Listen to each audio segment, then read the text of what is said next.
Good morning, good afternoon. Good night. Wait a couple more minutes and then we'll go ahead and get started. All right, it's one after. Hey, good afternoon. My name is Craig Birch. For those that have not joined the community hour before, and by the way, happy St. Patrick's Day to those that celebrate St. Patrick's Day. I want to make sure we get that out. Today we're going to talk about Cayosoft Guardian Protector. I'm going to just share a few slides to kind of get us started, but I'm not here to PowerPoint you to death. I want to show you the product and how you can actually start using the solution to get up and running in your environment so you can immediately take benefit from using Cayosoft Guardian Protector. So what is Cayosoft Guardian Protector? Well, Cayosoft Guardian Protector is a real-time threat detection and change monitoring solution that can generate alerts to both email and Microsoft Teams, but it covers the wider ecosystem. So it covers Active Directory, Entra ID, Microsoft 365, as well as Intune. So it's always free for you to download and use. We have a dedicated Reddit built for this as well to support it. And we have some additional resources that I'll cover here in a few minutes. So why did Cayosoft build Guardian Protector? Well, there's a couple different reasons why we built Guardian Protector and made it free for everyone. The first is there's shrinking AD expertise in organizations. A lot of AD admins have been doing Active Directory for 25 plus years. They're either getting ready to retire, or maybe some of them have already retired. Newer folks that are coming on may not have all the depth in Active Directory because they're wearing multiple hats, including myself, right? So, I mean, I've been doing Active Directory for as long as it's been around, which is 26 years now, and hopefully I'll be ready to retire, in the next 5 to 10 years. So again, that's one of the reasons. But that wasn't the only reason. We're seeing an expanding hybrid attack surface. So it's not just Active Directory. It's no longer just Entra ID. M365 services like Microsoft Exchange Online are impacted. Teams, we've seen a lot of headlines around Microsoft Teams, and even more recently, Microsoft Intune, being used as an attack vector in some organizations. And it's Intune attacks are not new. I covered this in several of my webinars in the past, but we are seeing that Intune is also being heavily targeted as well. And if we look at what was out there on the for free use, there's a lot of great solutions out there for free use. Do not get me wrong, but they usually go out and grab your information. They do a point in time scan. So they ingest the data, you run the report, you do the cleanup, and they're not real time. They don't have real time alerts. So you're not catching them things until the next time you maybe run that scan in your environment. And let's be honest, Active Directory, Entra ID, M365, Intune, these are dynamic workloads. They're not staying static. So you have to have real-time continuous monitoring to really change the landscape. And attackers know this as well. So maybe you've cleaned up your environment and an attacker is already on your network. I always say you have to play by zero trust rules. So you have to assume breach. Assume that the attacker is already on your network. And maybe they didn't have an avenue to, be able to leverage in your environment, but then something happens in your environment, some drift happens, administrative drift is real, and now they have an open avenue, and now they can take advantage of that. So to get to the next level, if you wanted real-time change monitoring and threat detection, you would have to go out and buy an enterprise class product to support that. And a lot of organizations do not have the budget to go out and buy an enterprise class solution maybe at this time to do basic monitoring and change threat detection, change monitoring of these Microsoft workloads. So that's really why we built Guardian Protector. I'm not going to hit you with a ton of slides. We're going to jump right into the platform next. So let's jump into the platform. So here is the home dashboard. As you can see, we have recent changes. We have active threats. We have these, different collection jobs, multi-domain, multi-tenant capability as well. And the first thing we're going to talk about is the architecture. So it does require you to have a Windows server built in your environment. It's not just an executable that is a scanner. This is a full application that's being updated by our development team on a regular basis. So it is something that requires to have a server. In addition, it has a SQL backend. You can probably get by with just using the SQL that comes with it. Now that we support the latest SQL, that gives you up to 50 gig of history in your environment. So that should be plenty for most organizations. But if not, you can choose to put it behind your own SQL as well, whether that be Microsoft SQL that you're running in your on-prem data center, or you're using Azure Cloud SQL, or even AWS RDS as well. So to get started, those are like the hardware requirements. From a service count perspective, for Active Directory monitoring, you want to start out with having an privileged account that is in the schema admin group when you initially do the configuration. And I say it that way because you're going to want it in the schema admins group, because when it creates the group managed service account for you, you want it to go across all partitions. You just don't, you want to be able to see everything. The group managed service account does not have schema admin permissions. It will never be in that group, right? So just keep that in mind. But the account you do create it with, you want it in there initially, then you can immediately take it out once that's up and running. For connecting to Entra ID, you want to start with a global admin account. Now, again, we do not require global admin access in your environment, but we need to be able to create an Entra ID application with a service principal and using cert-based authentication with read-only access to Entra ID and grant that access. And that requires you to have a global admin account to create all that initially up front. Again, the product does not run under that context. It's only needed for the initial creation. So once you've added your domains and you add your tenants, the next thing you probably want to do is, well, first of all, it's going to go out and ingest your current state. So depending on how large your Active Directory is and how large your Entra ID, it's going to go out and start pulling in what I'll call day one ingestion. So it's going to get its initial baseline. So it gets its initial baseline, and it'll see a message up here that says ingesting data, and you can basically just wait for that to go away. The very next thing I would encourage you to do is go to the threat detection dashboard, and just for the very first time since you've done the install, the first thing you want to do is click on check for updates. Once you do check for updates, it's going to go out and query for new threat definitions in the environment. Now, we release threat definitions, or soon to be called threat signatures, in the newest version, but we release these new signatures once a month. So there's always some kind of new threat signature that will be released. You want to make sure, if this is on the initial install, that you kick off that so you get the latest threat signatures. Once you get the latest threat signature, the very next thing I'm going to tell you to do is go in and click on the run.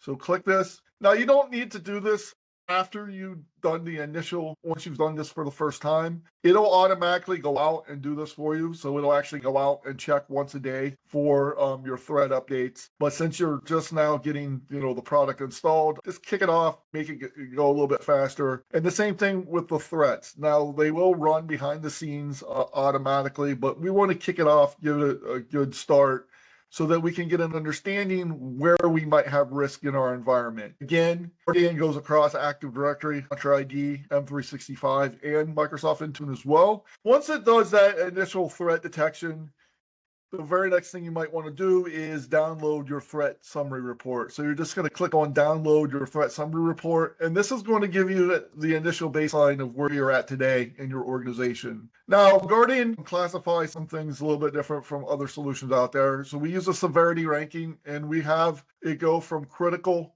to informational. Critical and high are the ones you want to pay most close attention to. I'm not saying that medium can't put your environment at risk. They certainly can if you put some dangerous combinations together, what I'll call toxic combinations. But critical means, hey, there's immediate risk that can allow domain compromise or tenant takeover in your organization. High, again, has a high degree of, if an attacker was able to get in your environment, they could get good lateral movement and or privilege escalation in your environment. Medium, you're usually having to stack a couple together to get to the next level. And then low or more like, hey, there's some things you might want to do from a hygienic perspective. maybe not as important, informational as, hey, there's some additional best practices that you might want to follow as well.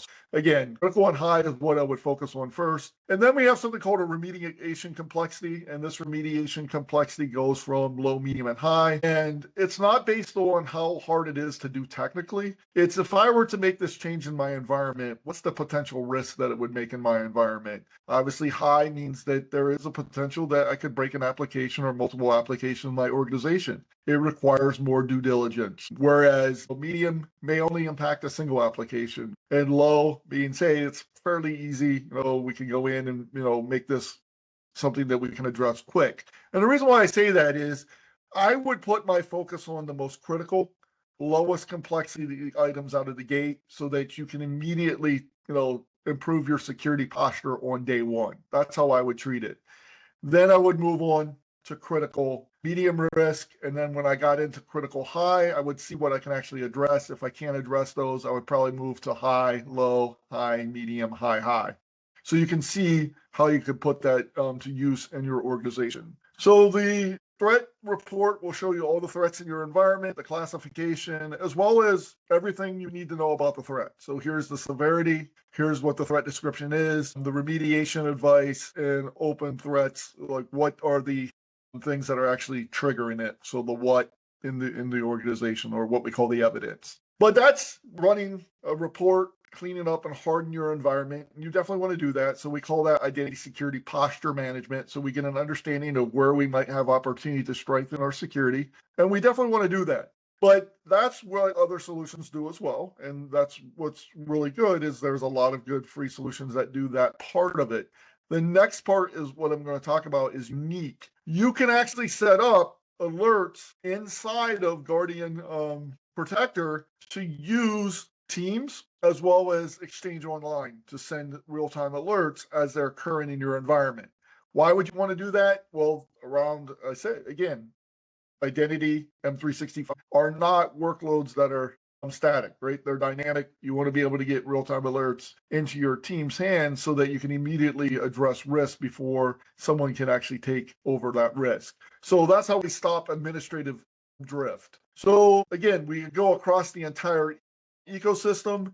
We have some unique threats as well. So some things that you might not have maybe heard of. So we create threats based on MITRE. We also use ANSI, but we also create threats in-house based on what's going on in the news, or maybe things that we've maybe even experienced from other organizations that we work with. So for example, we have some threats around destructive techniques. So for example, Microsoft Intune. So we have a threat around, let me go here, inside of here, and we have around unusual wipe activity. So if someone's actually going in and starts wiping out a bunch of Intune devices, you can get real-time alerting in your organization.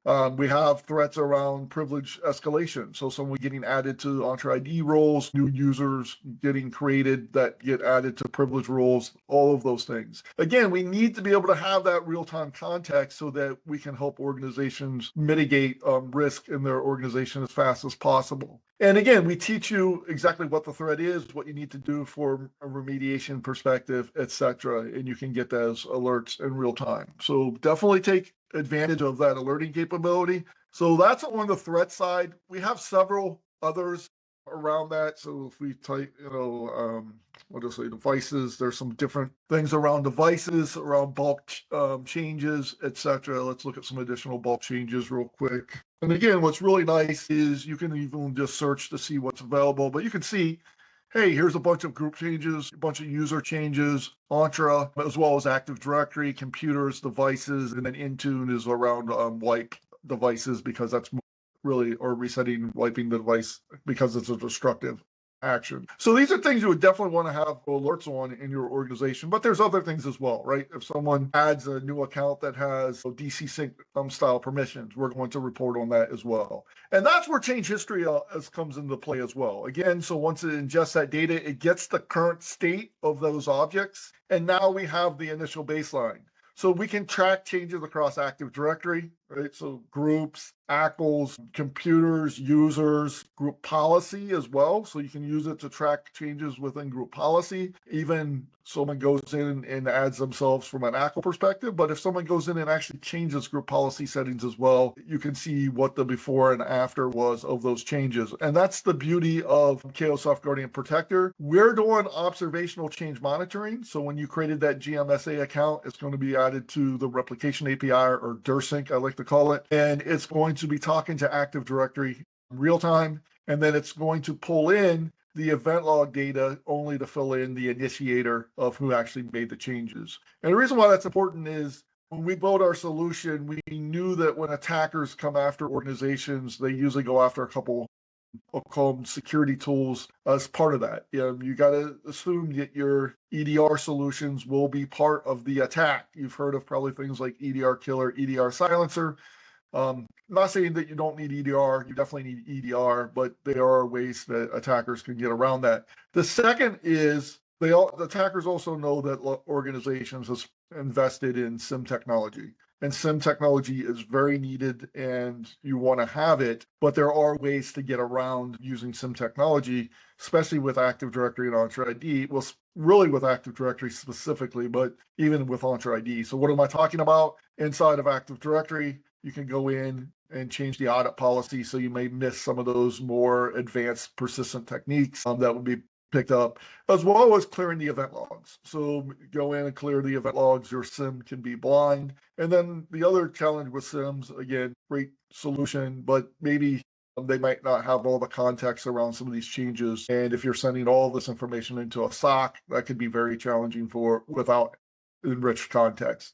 So there's a couple of reasons why we stayed away from that methodology, because we didn't want Cayosoft Guardian Protector to be blind like a traditional SIM in the event of that occurred in an organization.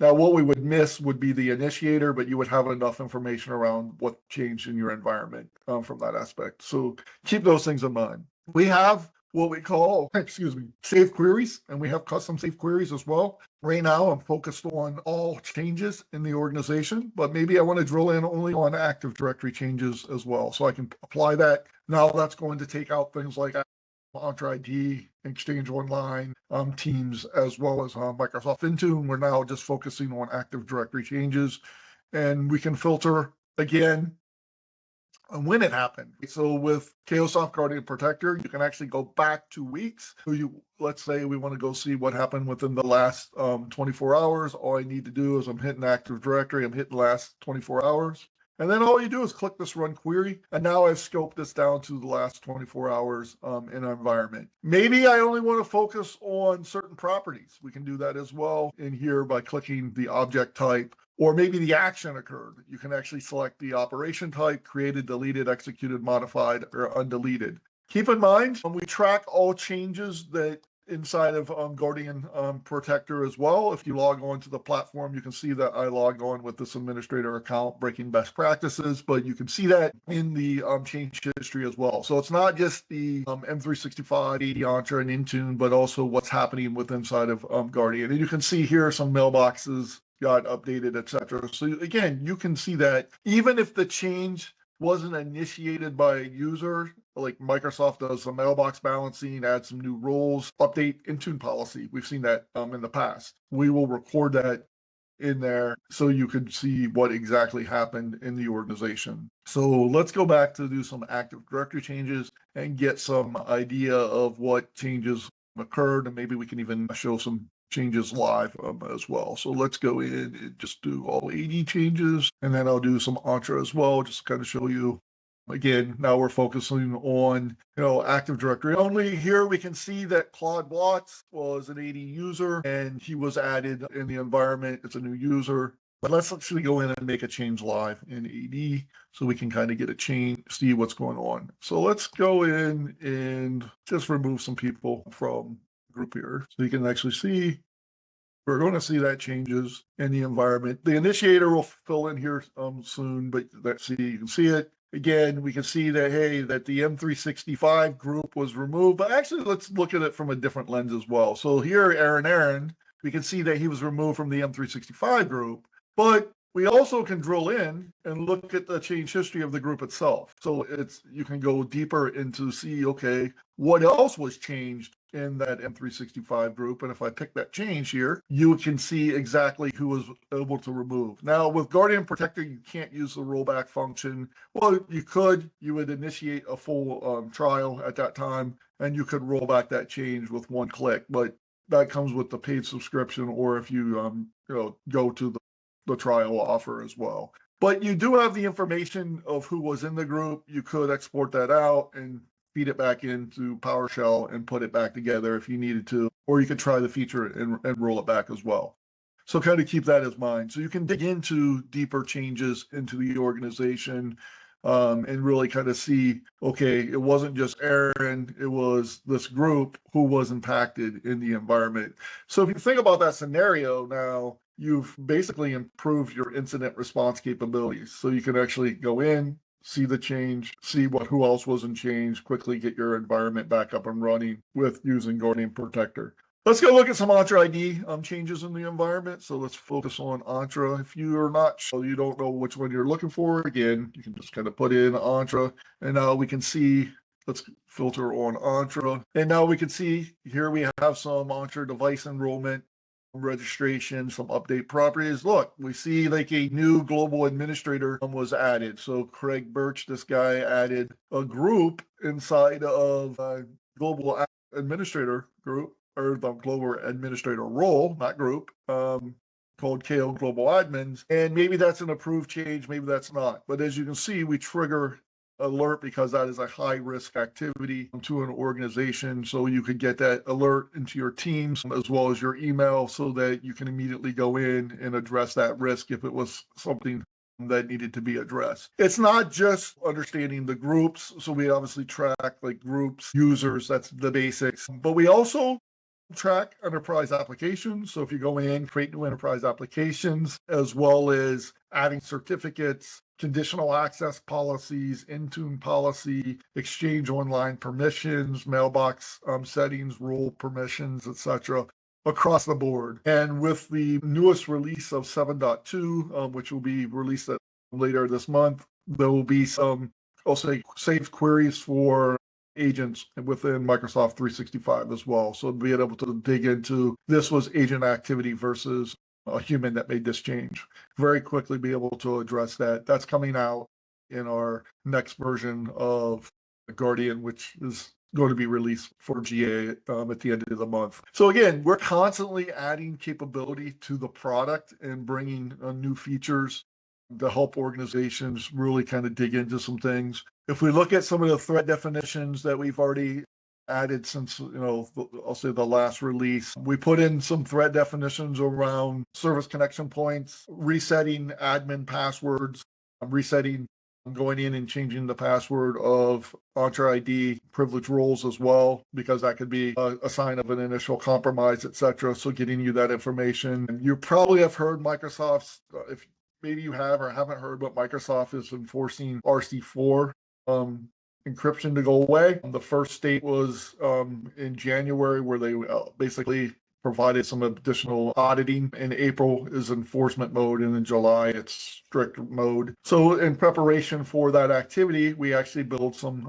new threats capability that's going to be released here shortly. It's already in what we call our early adopters edition, and that's why you see it here live on our screen here around RC4 downgrade attacks, so you can understand like, hey, someone's trying to specifically set the MSDS encryption type to RC4 to help you alert on that in the future, as well as it would understand if anybody, like today, if any of your accounts are only configured for RC4 encryption and not supporting AES.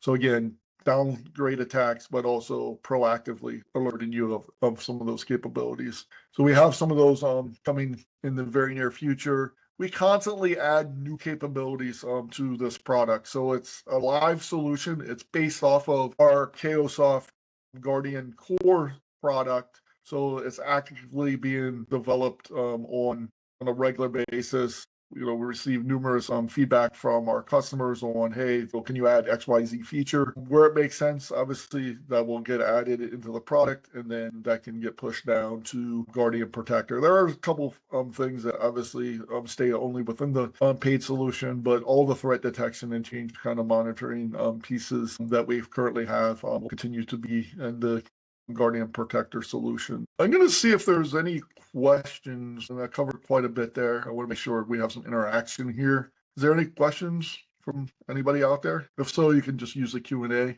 and pop it in there, and I'll be sure to do my best. If you want to look quickly for group policy changes, you can just, again, use these filters. We can search for GPO. You can look for all GPO changes, all GPO setting changes. I don't know if I've made any recent GPO changes in my environment, but certainly it would pick those up in the environment as well.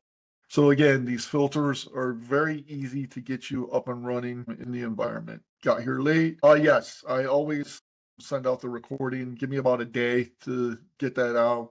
It will be posted on our subreddit as well.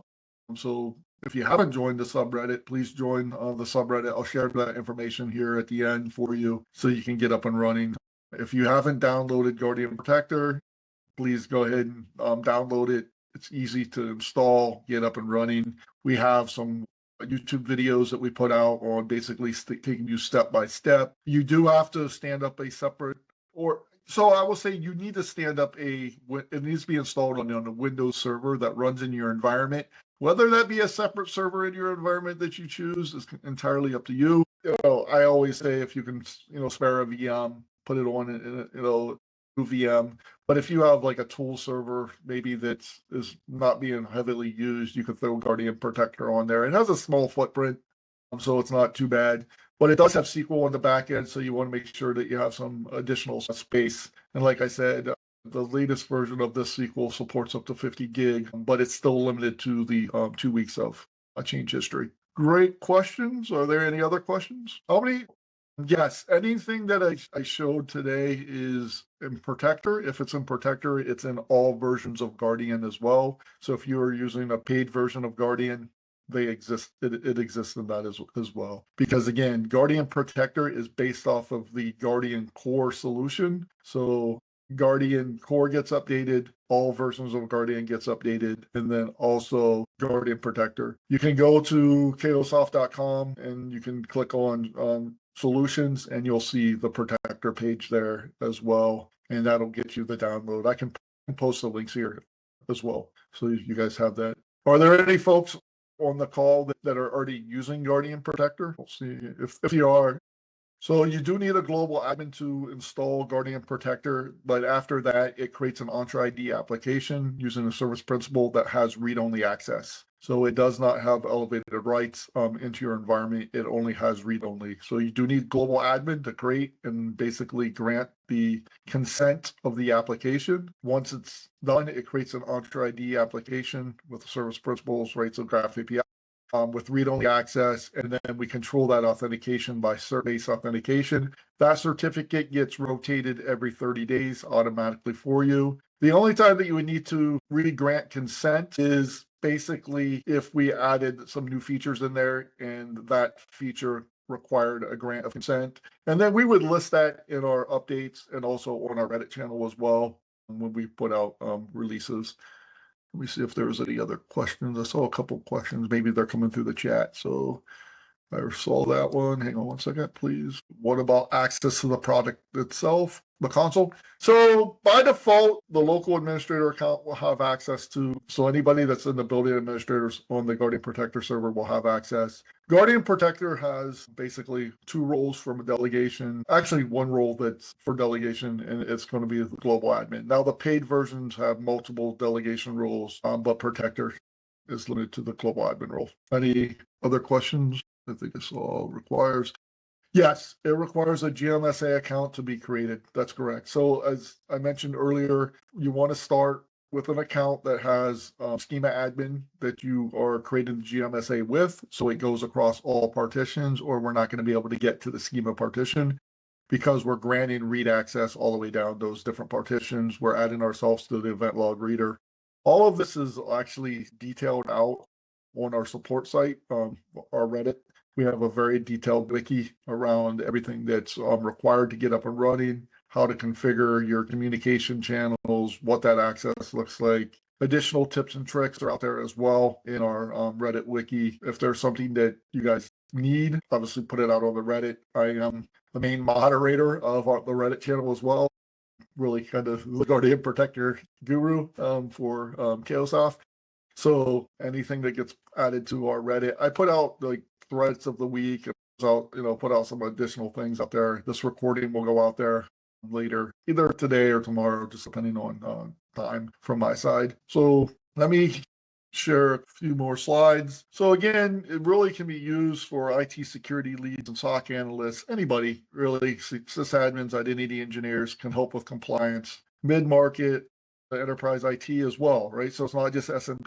You can use it across the board. If you have another product that you're using and you want to be able to have defense in depth, go out and download Guardian Protector, run it side by side. You have an EDR, you have a SIM, maybe you have another solution out there that does something similar. There's probably a chance that we have expanded coverage in some areas that other products don't. So even if you're running a professional paid solution in your organization, if you have a spare VM and you want to be able to get additional insight across the ecosystem, because again, we're the only free solution that I know of on the market that has Intune capability as part of the free product, being able to look at what changes in Microsoft Intune. So, take advantage of that. It's completely free. You do not have to try any of the trial features. I mean, obviously there's value for you to go to the next tier, but you do not have to. It wasn't meant for that. If you want to try it, it's very simple. You can click on one of the dots here. I'll show you, and it will activate the trial. So you can scan the QR code. I'm not a big fan of QR codes, or you just go to cayosoft.com and go to our solutions and get the Guardian Protector. We have this additional link. I'll put it here as well. So our threat directory, I'll pull up real quick for you guys so you can see it. Now, this gets updated on a regular basis as well. So this is another resource that you can use. I'll throw it in the chat. And here is the Protector download page. I'll send that to you as well. Now, it does require you to provide just an email address. So it has to be your business email address. So we'll say that up front. You will receive an email from, basically, I think it's from me, that says Craig Birch Protector. But basically, you'll get this, you download it, you install it. It's very simple to do. So let me share some additional resources. One more last resource in regards to our community. This is the community. As you can see, try to stay fairly active with the community. I put out the community protector community hour. You can definitely look for like the thread of the week. I'll put some stuff out around some of the Intune, as well as like if there's something hot in the news and there like an attack or something, an abuse, etc. If we can detect it with Protector, I'll usually break it down, show you the screenshots, etc. Again, we want feedback from the community. We love having the community involved. So please, if there's something that you need from me, from the community, jump on there and share. Like, hey, I'm seeing this. I need help with X. Usually someone on the community has gone through that, and they'll be able to break that down as well. So, or if there's something that you say, hey, Paul, this is something I think you guys might be able to address, but we do not have a threat signature, put it in the community. I'm not going to say for sure that it will get added, but if it is something that we do believe that will benefit the community and it's something that we can detect because we're agentless, we can't detect everything. But if it is something that we can get through what we're doing today, then absolutely we'll try to get that in. I'm on the product side of the house. I'm not on the sales side of the house. So I'm working directly with our dev team. I write a lot of the threat signatures based on research as well. So I'd love to get feedback from you guys for future use cases, etc. We do want it to be community driven. Anything else I can help you with in regards to Protector? Is there anything you want to go deeper in Protector? Use case or something that I may have not covered? This is your time to ask me anything. Well, if there's no other questions, then we can give you back 20 minutes to your day. to go ahead and go out and get those downloads. Make sure you get that download, click that link, make sure you check out those additional resources. If you get stuck, go to the Reddit community, pop your question out there. I will be more than willing to assist you getting up and running with Guardian Protector. If you have questions around the paid stuff as well, you can throw it out there on the community. We can, we put it back to our sales team on that side of the house. But if it's something that I can answer as well. If you follow me on LinkedIn, you can also ping me on LinkedIn directly if there's something that you need assistance with outside of Protector. I want everybody to go to the Reddit page for support. That is our main support for Guardian Protector. But I am accessible, right? So if there's something specific that's very specific to your environment and you can't really share Reddit. Obviously, if you're sharing any kind of screenshots, make sure you're not sharing your domain information or anything proprietary to your organization. And that's all in the wiki. We have a really good wiki already built. If there's something missing in the wiki, let me know. We try to get that updated as well. I have put additional information out there based on community hours from your feedback. For example, how to use a custom URL to use Protector in an environment using your own PK, or your own cert. So we put that out based on feedback from one of the last community hours. All right. Well, again, there was something else. We can look into that. I don't know why Bitdefender is saying that. It's not malware by any means. Maybe because it's an exe. I'll take that back to the dev team and see if that's the case. Thanks for sharing that. You were the first person that have ever mentioned that. So we could definitely take back, but it's not. It is a supported product by Cayosoft. So you can feel free to, grab that download. If you need additional verification, you can ping me on Reddit and we can take this offline. But I'm not aware of anybody other EDO flagging Guardian Protector as potential malware. But I did copy this error that you're getting, or this Bitdefender, and we can go back to make sure that everything's properly signed. Any other questions? All right. Well, if there's no other questions, I'll give you back 15 minutes now. But until then, again, we have this monthly, so feel free to join the community hours. And we host them once a month. Obviously, download, get it installed, configure alerts. Definitely configure alerts if you want real-time alerting. That's the benefit of it. And use it to secure your environment. All right, guys. I appreciate your time. And we'll talk next month if you join us next month. Thank you. Enjoy the rest of your day. Thanks.